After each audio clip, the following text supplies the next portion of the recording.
আল্লাহ পাক কোরআনে পাকে বলেন, হে ঈমানদারগণ, তোমরা খোঁটা দিয়া অথবা কষ্ট দিয়া আপন আপন দান খয়রাতকে বরবাদ করিও না। তোমরা খোঁটা দিয়া অথবা কষ্ট দিয়া আপন আপন দান খয়রাতকে বরবাদ করিও না।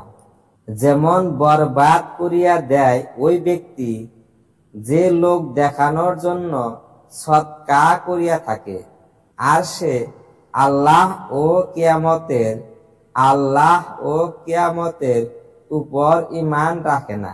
তাদের দৃষ্টান্ত হইল ঐরূপ, যেমন প্লেন পরিষ্কার পাথরের উপর কিছু মাটি জমা হইয়া উহাতে কিছু ঘাস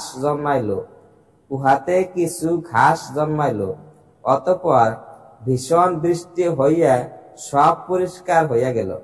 এইভাবে যাহারা দান করিয়া খোঁটা দিবে বা গ্রহিতাকে কষ্ট দেয় অথবা মানুষকে দেখাইবার জন্য দান করে, তাহাদের আমল সব বরবাদ হইয়া যায়। কিয়ামতের দিন তাহাদের আমল ও দান খয়রাত কোনো কাজেই আসিবে না।